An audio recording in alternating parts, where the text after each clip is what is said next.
Uniclac.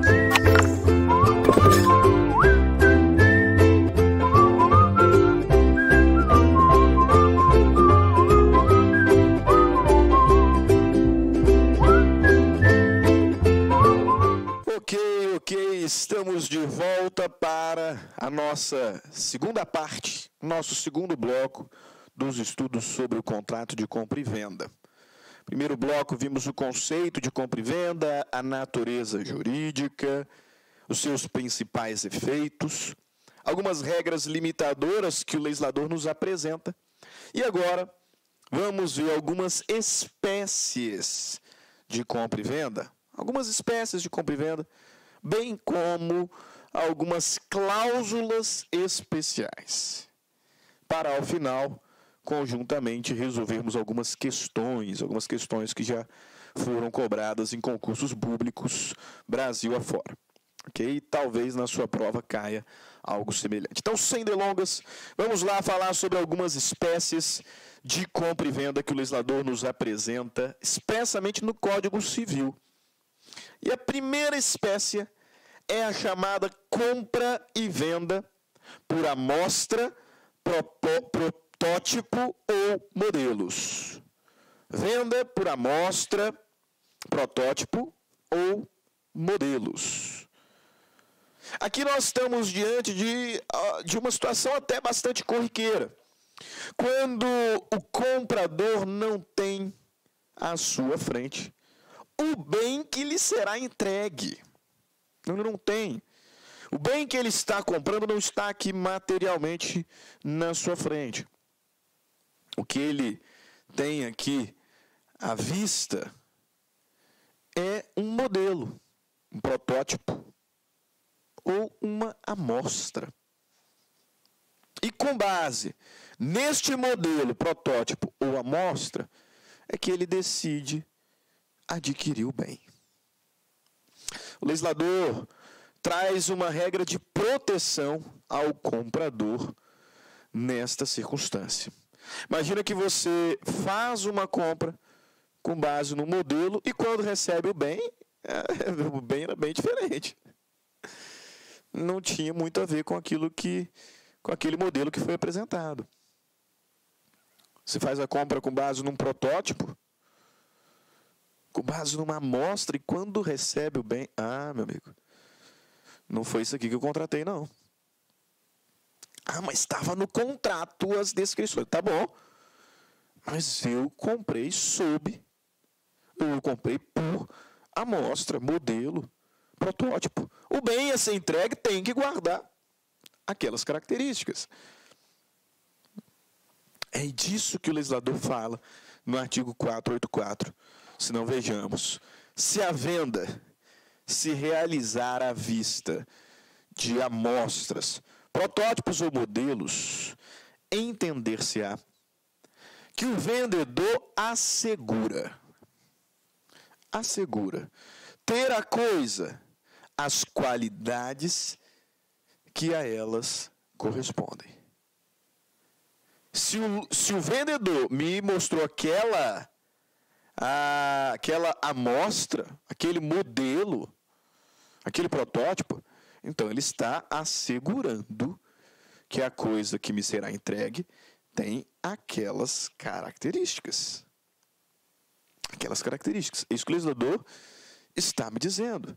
E ele vai além, no parágrafo único, me dizendo que, inclusive, prevalece a amostra, o protótipo ou o modelo, se houver contradição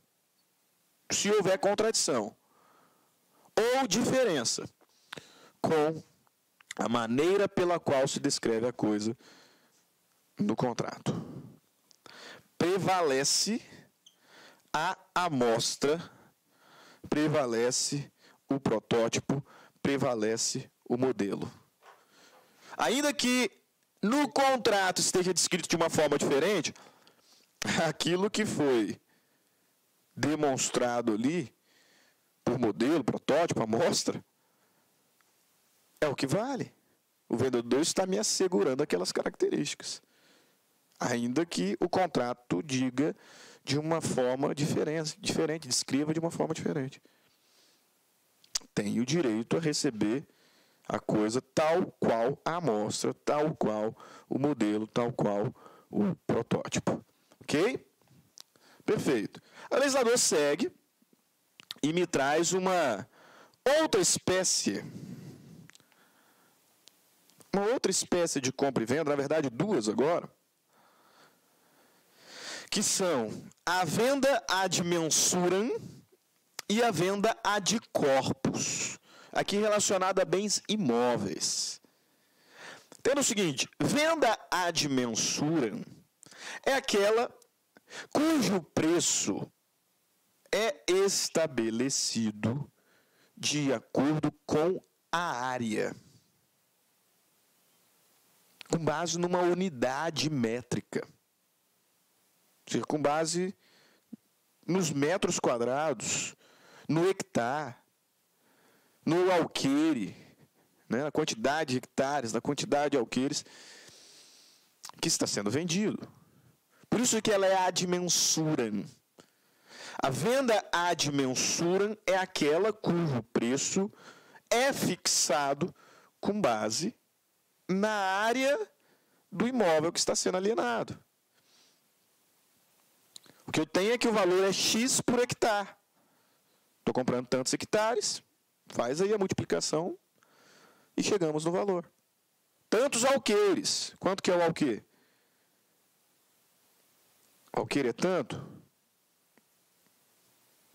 Comprei tantos alqueires, multiplica, chega no valor.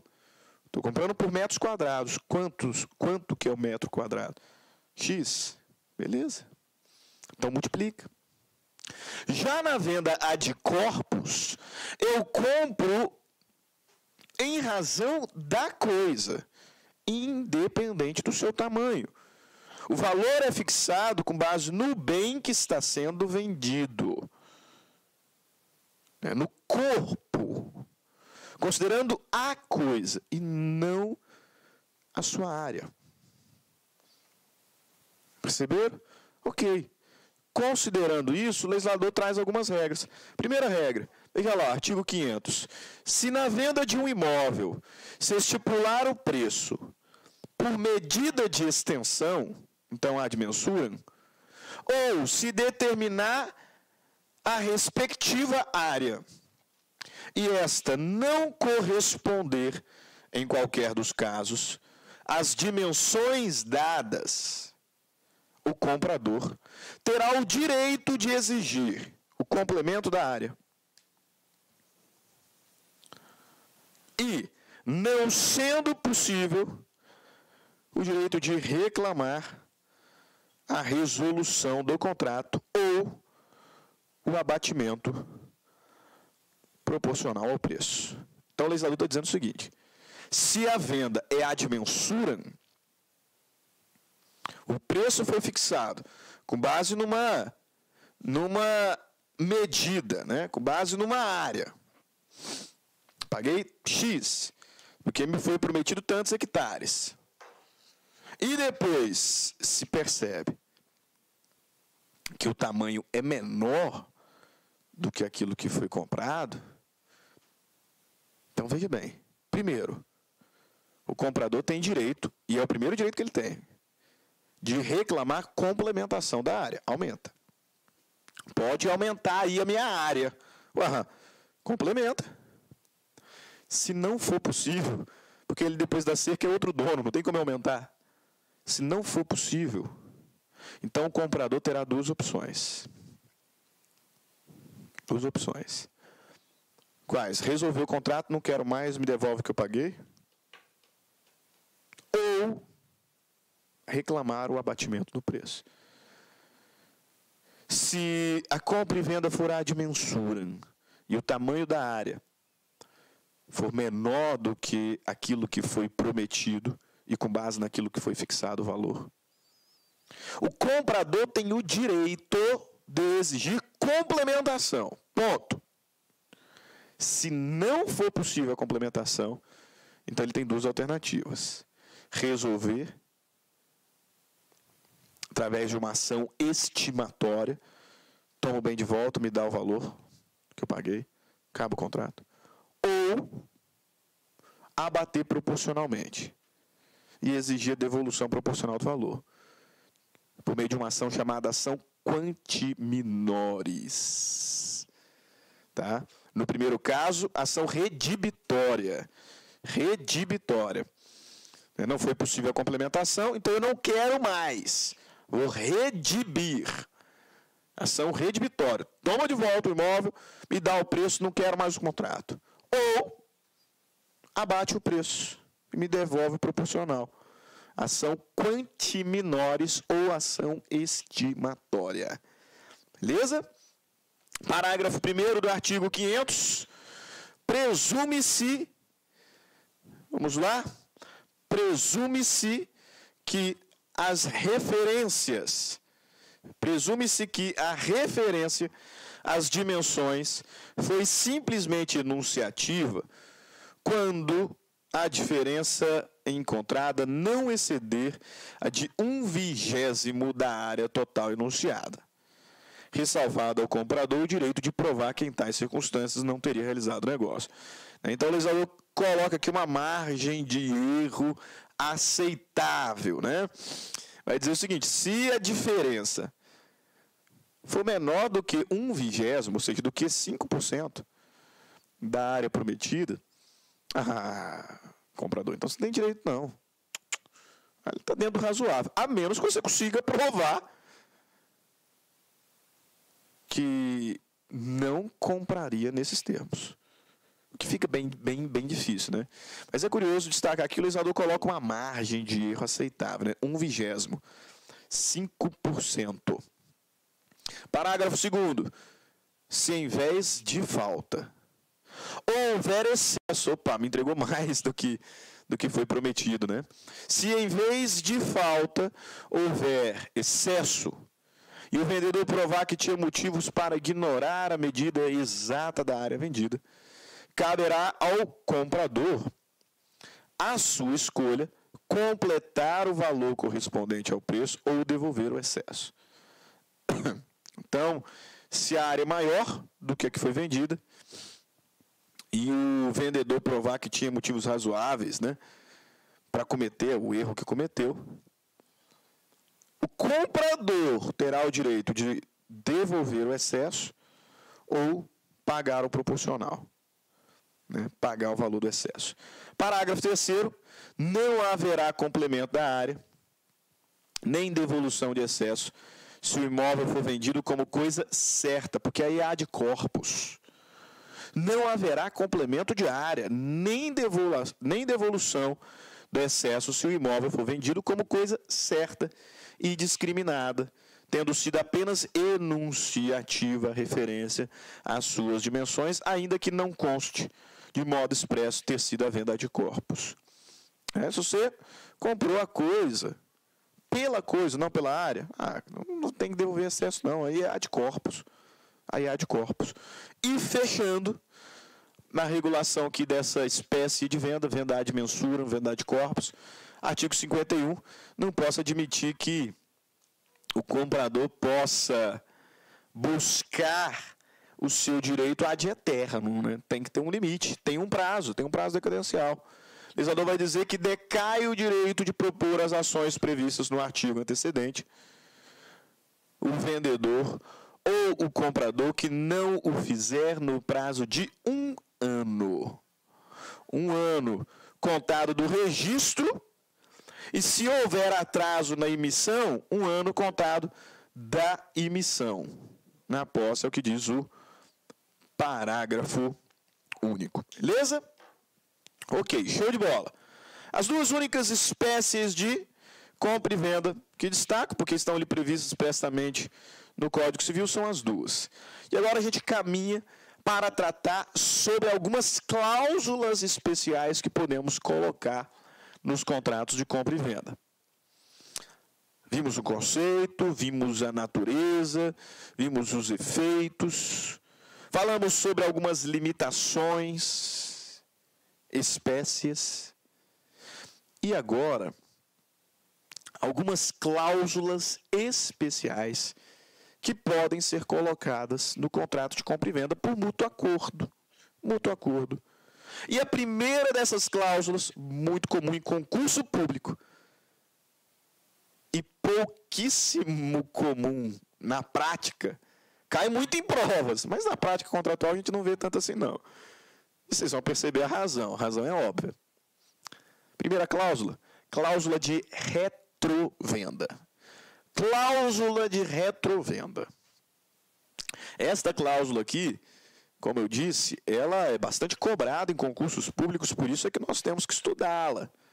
Mas, do ponto de vista prático, não é tão comum assim. Eu, particularmente, nunca vi. Nunca vi cláusula de retrovenda na prática contratual. Desconheço exemplos práticos. Mas, vez ou outra, é cobrado em prova, você precisa saber. A cláusula de retrovenda, primeiro, entenda, ela decorre da vontade das partes. Né? As partes concordaram com o estabelecimento dessa cláusula. Através da cláusula de retrovenda, o vendedor pode, em momento futuro, exigir a devolução da coisa, mediante devolução do preço, é óbvio. Você percebeu por que eu disse que é raro? Imagina que eu estou te vendendo um bem, você está me pagando o preço porque você quer aquele bem, e a gente convenciona que eu vendedor, se eu quiser, tá? Sou eu que decido. Unilateralmente. Se eu quiser, em momento futuro, eu posso exigir. Me devolva aí. Me devolva essa coisa que eu quero ela de volta. Toma aqui o preço, pô. Não faz muito sentido, né? Não faz muito sentido. Por isso que não é tão comum na prática contratual. Mas tem previsão na lei. Pode ser que caia na sua prova. Cláusula de retrovenda, artigo 505 do Código Civil. Vejamos o vendedor de coisa imóvel. O vendedor de coisa imóvel, hein? Cláusula de retrovenda é para bens imóveis. Eu estou te vendendo o meu apartamento e te convenci a colocar uma cláusula que me atribui o direito de exigir a devolução do bem. Tá fácil, né? Até parece que você vai aceitar. Mas é isso mesmo. O vendedor de coisa imóvel pode reservar-se o direito de recobrá-la. E recobrá-la. Ad eterno também não dava para ser, né? No prazo máximo de decadência de 3 anos. Mas o prazo não é tão pequeno. Restituindo o preço recebido e reembolsando as despesas do comprador, inclusive as que durante o período de resgate se efetuaram com sua autorização escrita ou para a realização de benfeitorias necessárias. Te vendi o imóvel e você concordou, tá? Porque o contrato é paritário, né? Que eu me reservasse o direito de exigir a devolução do imóvel no prazo de 3 anos. Mediante devolução do preço e indenização pelas despesas que você teve com minha autorização ou com benfeitorias necessárias. Você vai aceitar? Não vai. Mas vai cair na sua prova. Então você precisa saber o que é retrovenda. Artigo 506. Se o comprador se recusar a receber a quantia a que faz jus, o vendedor, para exercer o direito de resgate, as depositará judicialmente. Se você não concordar, não interessa. Você concordou na hora de contrato, colocou lá.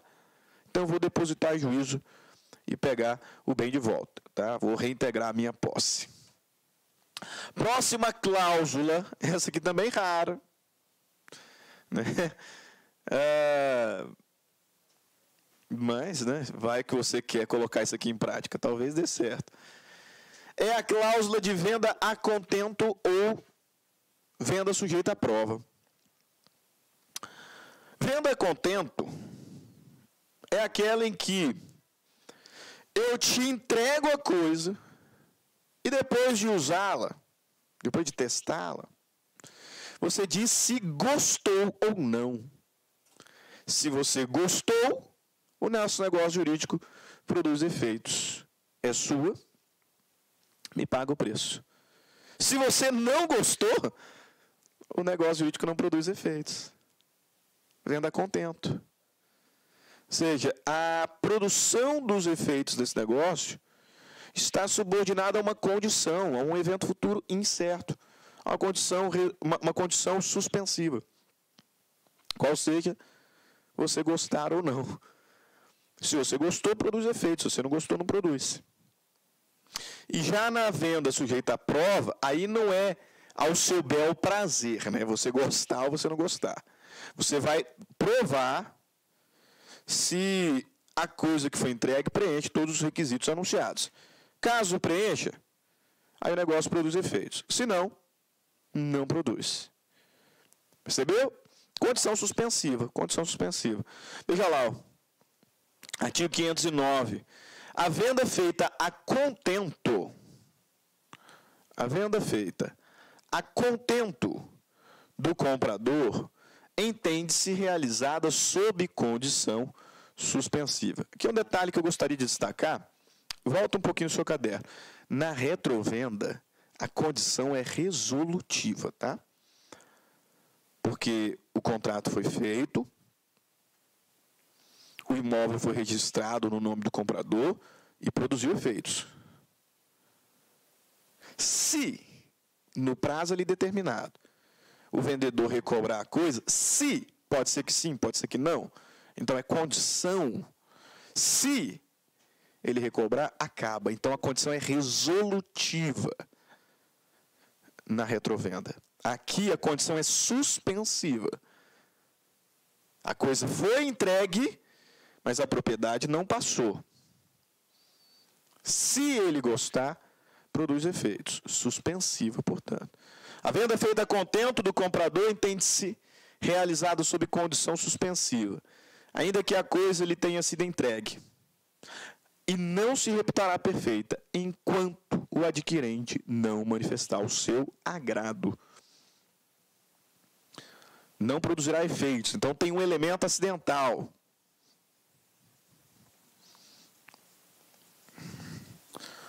Tem um elemento acidental.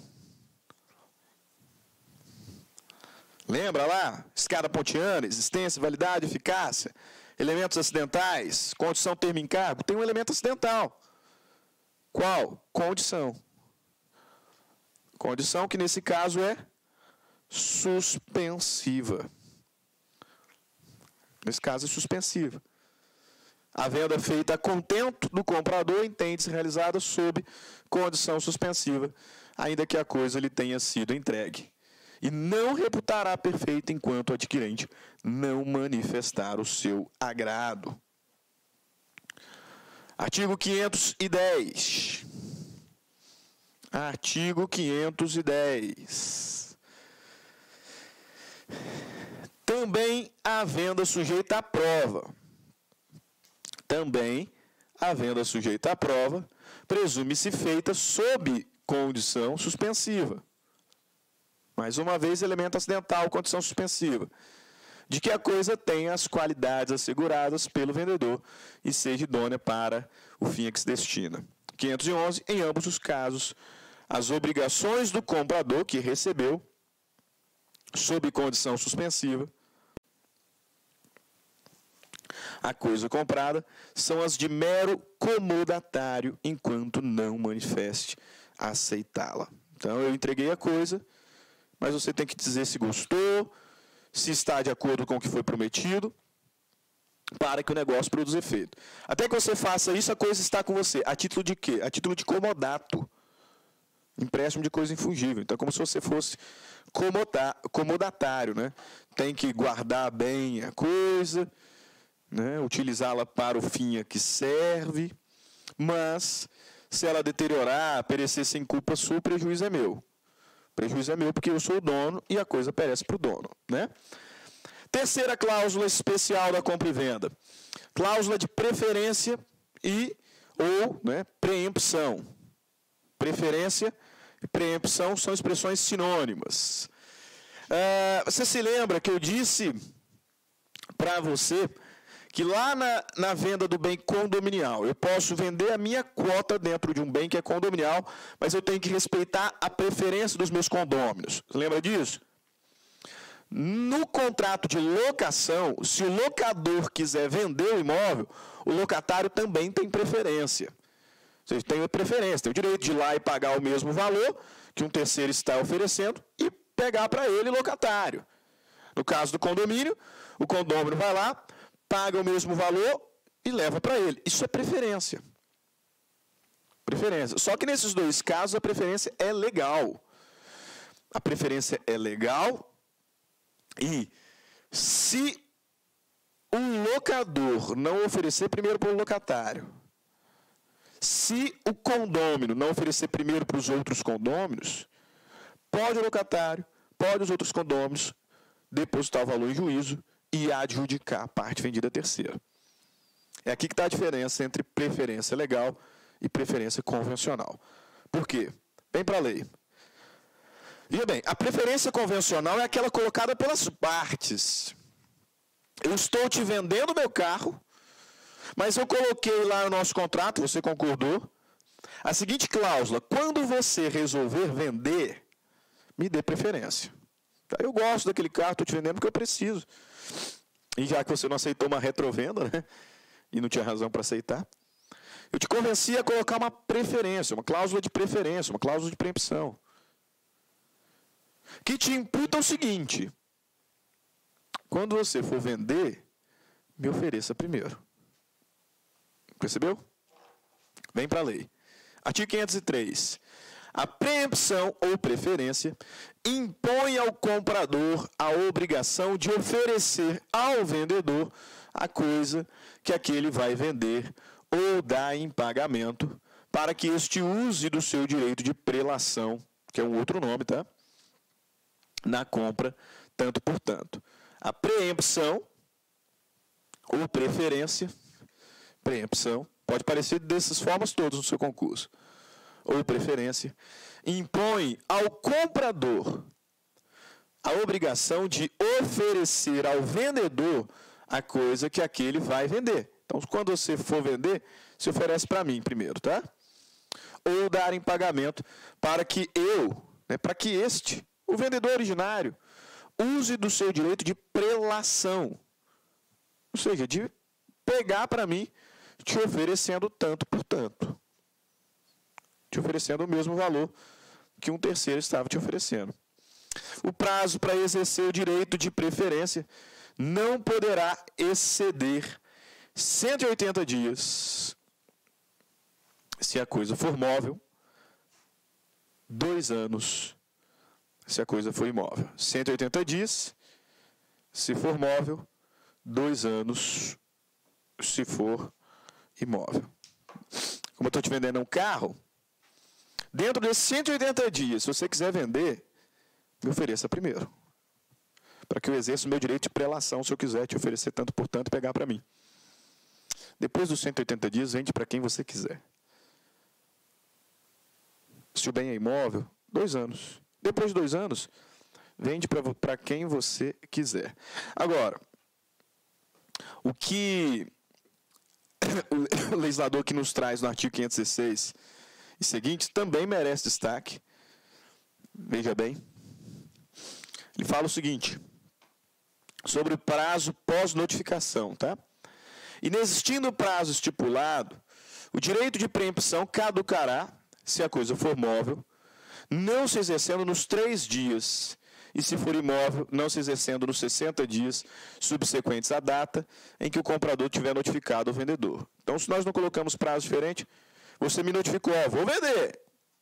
Eu tenho 3 dias, se a coisa for móvel, para dizer se eu quero ou não. Se for imóvel, eu tenho 60 dias, para dizer se eu quero ou não. Ok? Agora, você lembra o seguinte, quando a preferência era legal, decorrente do contrato de locação, a lei diz que se o locador quiser vender o imóvel, ele tem que dar preferência para o locatário.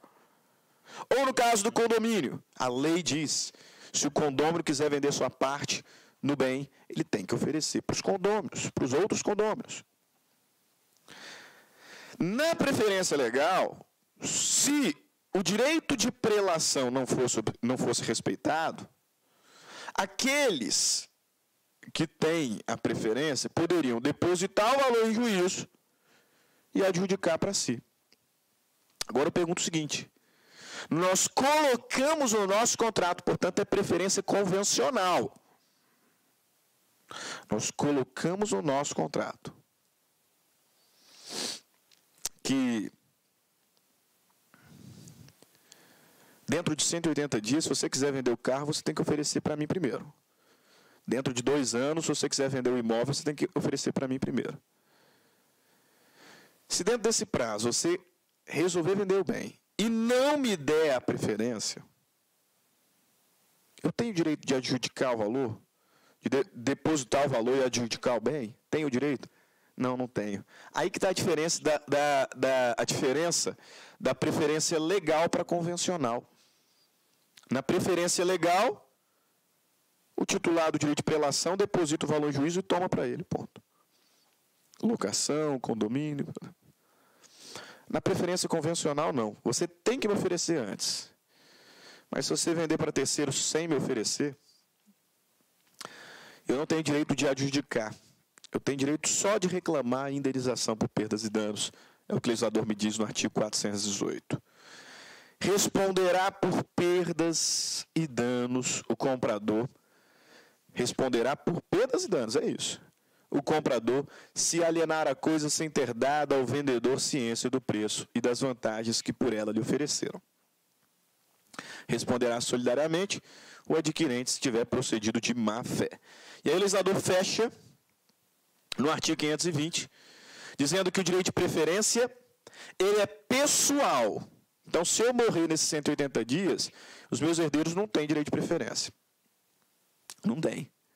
Enquanto vivo, eu não posso transmitir meu direito de preferência para outra pessoa a título oneroso. Não, porque é pessoal. Pessoal. Artigo 520. O direito de preferência não se pode ceder, nem passa aos herdeiros. Por quê? Porque ele é um direito pessoal. Beleza? Caminhando aqui para o final da nossa aula sobre compra e venda. Cláusula de reserva de domínio. Essa aqui, muito interessante. Muito interessante. Cláusula de reserva de domínio.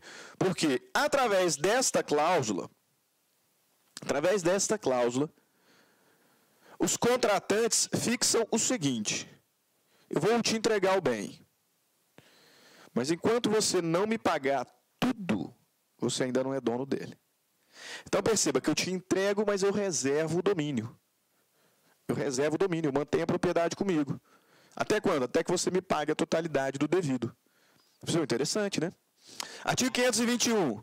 Na venda de coisa móvel, importante observar, né? Antes que me esqueça, na venda de coisa móvel, pode o vendedor reservar para si a propriedade, até que o preço seja integralmente pago. Estou te vendendo o carro, parcelei em 5 vezes de 10 mil, né? Só que eu sou dono dele até você me pagar o último centavo, ok? Artigo 524, a transferência de propriedade ao comprador dar-se-á no momento em que o preço esteja integralmente pago. Todavia, pelos riscos da coisa, responde o comprador a partir de quando lhe foi entregue. Você se lembra que a coisa perece para o dono? Então eu poderia pensar, quer saber, eu não vou colocar nada dessa cláusula de reserva de domínio não, porque eu vou entregar o carro para o João, eu vou continuar dono até ele me pagar, porque é legal. Só que uma coisa perece para o dono, se o carro perecer com ele, eu fico no prejuízo. Pensando que isso poderia acabar com o Instituto, que o legislador diz: olha, é bem verdade que a regra é de que a coisa perece para o dono. Aqui não. Aqui não. Aqui não. Na reserva de domínio, até que seja pago o último centavo, o vendedor ainda é dono. Mas a partir do momento em que o bem foi entregue, os riscos estão sobre o comprador, mesmo que ele só tenha posse. Mesmo que ele só tenha posse. Artigo 525, o vendedor somente poderá executar a cláusula de reserva de domínio após constituir o comprador em mora, mediante protesto do título ou interpelação judicial. E artigo 526, verificada a mora do comprador, poderá o vendedor mover contra ele a competente ação de cobrança das prestações vencidas e vincendas, e o que mais lhe for devido, ou recuperar a coisa vendida. Então, você não me pagou, eu tenho duas opções: exigir a devolução da coisa ou te cobrar o valor. Percebeu? Ou eu te cobro o valor devido, da forma como a lei processual estabelece, ou eu posso cobrar a devolução do bem que reservei o domínio. Algumas questões aqui para nós pacificarmos o estudo sobre a compra e venda. Questão da CESP, a respeito dos direitos, das obrigações e dos contratos, julgue o item subsequente. A cláusula de retrovenda, prevista nos contratos de compra e venda, garante ao vendedor de coisa móvel ou imóvel o direito de recobrá-la no prazo de 180 dias, se a coisa for móvel, ou de 2 anos, se for imóvel. Errado. Errado. A retrovenda ela é reservada para bens imóveis. É reservada para bens imóveis e pode fixar prazo de 3 anos. Próxima questão. A retrovenda é condição resolutiva, expressa do contrato, simplesmente potestativa, e consiste na vontade unilateral e imotivada do alienante reaver o imóvel desde que indenizado o comprador. O direito de retrato não é suscetível de cessão por ato entre vivos, mas é transmissível aos herdeiros por causa-morte, por causa de morte do alienante, isto é, por sucessão hereditária. A alternativa está quase correta, tem um errinho nela. Primeiro, de fato, a retrovenda é condição resolutiva. Expressa no contrato, simplesmente potestativa, porque depende de um ato unilateral do vendedor, né? Consiste na vontade unilateral e motivada do alienante de reaver a coisa, reaver o imóvel, desde que indenizado o comprador, e aí segue, até aqui tudo perfeito. O direito de retrato não é suscetível de cessão por ato entre vivos. Aqui que está errado. Ó. O direito de retrato é suscetível de cessão. Então, mais uma razão para você não concordar com uma cláusula de retrovenda.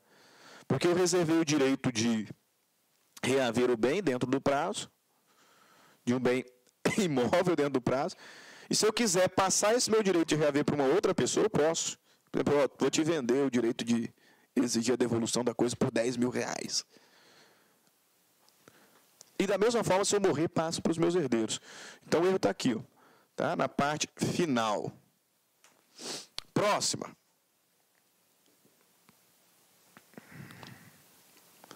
Com relação ao contrato de compra e venda regido pelo Código Civil, julgue os itens que se seguem. Pela cláusula de preferência, o comprador se compromete a vender o bem móvel ou imóvel, adquirido ao vendedor no prazo certo e decadencial. Ok. Trata-se de cláusula resolutiva, expressa no contrato, por ser potestativa, subordinada à vontade do antigo dono de readquirir o bem. O direito de preferência não se transmite por ato entre vivos, apenas por causa de morte do alienante aos herdeiros. A alternativa está errada. A alternativa está errada. De fato, por cláusula de preferência, o comprador se compromete a vender o bem móvel ou imóvel adquirido ao vendedor em prazo certo e decadencial. Tem um errinho aqui porque ele não se compromete a vender para o comprador, né? Ele se compromete a oferecer para ele e dar a preferência de aquisição, tanto por tanto. Trata-se de cláusula resolutiva, não é resolutiva, Porque depende da vontade do comprador. Se o comprador não quiser vender o bem, ele não vende.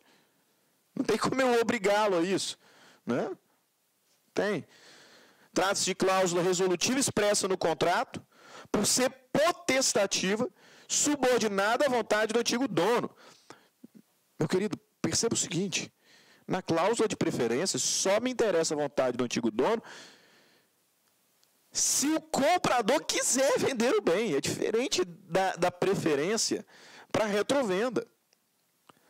Na retrovenda, o antigo dono pode exigir que se devolva a coisa. Preferência não. Se o comprador quiser, no prazo de 180 dias para imóvel, 2 anos para imóvel, se o comprador quiser vender, se ele quiser vender, tem que dar preferência para o antigo dono. Mas se ele quiser, né, então erra ali também. Trata-se de cláusula resolutiva expressa no contrato, por ser potestativa, subordinada à vontade do antigo dono de readquirir o bem. O direito de preferência, aí está certo, não se transmite por ato entre vivos, apenas por causa da morte do alienante aos seus herdeiros. Ali, parte sem final, tudo certo. Mas, questão incorreta. Outra questão. A venda com reserva de domínio é uma modalidade de venda a crédito de bens imóveis, com garantia fiduciária. Não, é para móveis, não tem nada a ver com garantia fiduciária aqui. Na qual o comprador, até a quitação integral do preço, não adquirir propriedade da coisa, embora já exerça sobre ela posse. Essa cláusula prevê o desfazimento da venda caso o comprador deixe de cumprir a obrigação de pagar o preço no prazo estipulado, independentemente de ação judicial e do pagamento de qualquer indenização ou restituição do valor pago. Errado. Né? Errado. Mais uma questão. A cláusula de venda a contento. A cláusula de venda a contento subordina a eficácia do negócio à circunstância da satisfação do adquirente. Perfeito. O adquirente disse se gostou ou não gostou. Pela condição suspensiva, beleza, desse negócio, o comprador, enquanto não se manifestar acerca da aprovação da coisa, ocupa a posição jurídica análoga à do comodatário. Aqui está correto, aqui está correto. Cláusula de venda a contento subordina a eficácia do negócio à circunstância da satisfação do adquirente. Satisfação, é venda a contento. Pela condição suspensiva, evento futuro incerto, desse negócio, o comprador, enquanto não se manifestar acerca da aprovação, figura como mero comodatário. Correta. Correta alternativa. Próxima questão. O pacto de retrovenda é cláusula acessória, aposta no contrato de compra e venda de bens imóveis, consistente na faculdade que se reserva o vendedor de resolver o contrato por ato unilateral e motivado, por vontade unilateral e motivada, reavendo o imóvel desde que pague ao comprador o preço original, monetariamente corrigido, as despesas por ele suportadas e o valor equivalente às benfeitorias necessárias, bem como as úteis e voluptuárias que se efetuaram com sua autorização escrita. Beleza? Corretíssimo, corretíssimo. Próxima questão, também da CESP, agora múltipla escolha. Pedro vendeu um apartamento a Paulo, o qual se comprometeu a oferecer primeiro a Pedro na hipótese de pretender vender o referido imóvel futuramente. Nesse caso, verifica-se a figura da cláusula de Pedro vendeu um imóvel, um apartamento para Paulo, o qual se comprometeu a oferecer primeiro a Pedro na hipótese de pretender vender o referido imóvel futuramente. Nesse caso, verifique-se o quê? Preferência. A professora não tem preferência aqui. Preempção, então, né? Preempção, então. Letra C. Letra C. Ok?